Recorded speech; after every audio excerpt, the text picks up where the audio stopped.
Hi అండి, ఈ వీడియోలో మీరు చూసేది అమ్మ చేసిన అద్భుతమైన చేపల పులుసు. దీనికి కావాల్సిన మనకి మెంతులు, జీలకర్ర, చిల్లుల్లిపాయలు 4 ఈ 3 పేస్ట్లా చేసుకొని మిక్సీలో వేసుకోవాలి.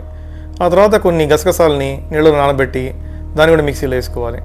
టమాటా కూడా మిక్సీలో వేసి ఈ గసగసాలు దాంట్లో కలపాలి.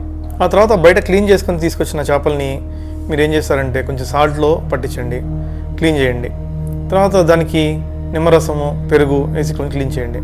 ఆ తర్వాత పసుపు, చిల్లీ పౌడరు, సాల్ట్ వేసి దాని మీద బాగా కలపండి. ఎందుకంటే చేపల ముక్కలు బాగా పట్టుకోవాలి చిల్లీ పౌడర్ని, పసుపుని, సాల్ట్ని. సో అలా ముక్కల్ని 30 నిమిషాలు వదిలేయండి అట్లా.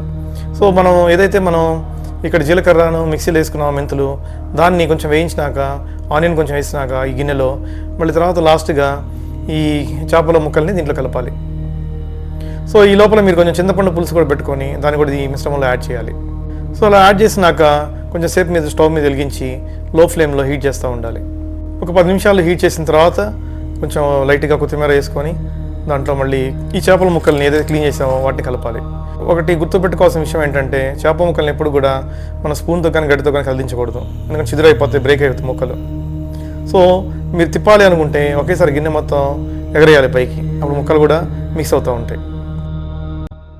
చేపల పులుసు చేయడం చాలా ఈజీ అండి, ఎక్కువ టైం కూడా పట్టదు. మీకు అంతే ఈ కాంపోజిషన్ ఇంపార్టెంట్. మీరు వేసే మసాలా దినుసులు, ఈ పేస్ట్, ఇవన్నీ కూడా చాలా ఇంపార్టెంట్. దాని మీద మీ టేస్ట్ ఆధారపడి ఉంటుంది. సో ఇలా చేపల ముక్కలని పేర్చుకున్నాక నీట్గా దాన్ని ఒక 20 నుంచి 30 నిమిషాల వరకు వేడి చేయాలి. అలా ఉడికేటప్పుడు ఆ చేప ముక్కలు మనం తయారు చేసుకున్న పేస్ట్లు, ఈ కారము, ఉప్పు అన్నీ కూడా దాంట్లో బాగా పడతాయి అన్నమాట. ఈవెన్ చింతపండు పులుసు కూడా బాగా అబ్జార్బ్ అవుతుంది ముక్కల్లో. దానివల్ల టేస్ట్ అదిరిపోయే టేస్ట్ మనకు తయారవుతుంది. సో లాస్ట్లో మీరు దించేసేటప్పుడు కొంచెం కొత్తిమీరను, గరం మసాలా వేస్తే టేస్ట్ ఇంకా పెరుగుతుంది. మధ్య మధ్యలో చూసుకొని ఇట్లా మీరు దాన్ని తిప్పాలి ఆ గిన్నెని.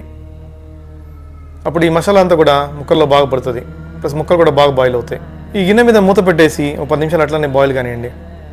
మా వీడియోస్ కనుక మీకు నచ్చితే ఇమీడియట్గా సబ్స్క్రైబ్ చేసుకొని లైక్ చేయండి. దానివల్ల మాకు మోటివేషన్ వస్తుంది, మరిన్ని వీడియోలు ఇట్లాంటివి చూపించడానికి అవకాశం ఉంటుంది. Thank you.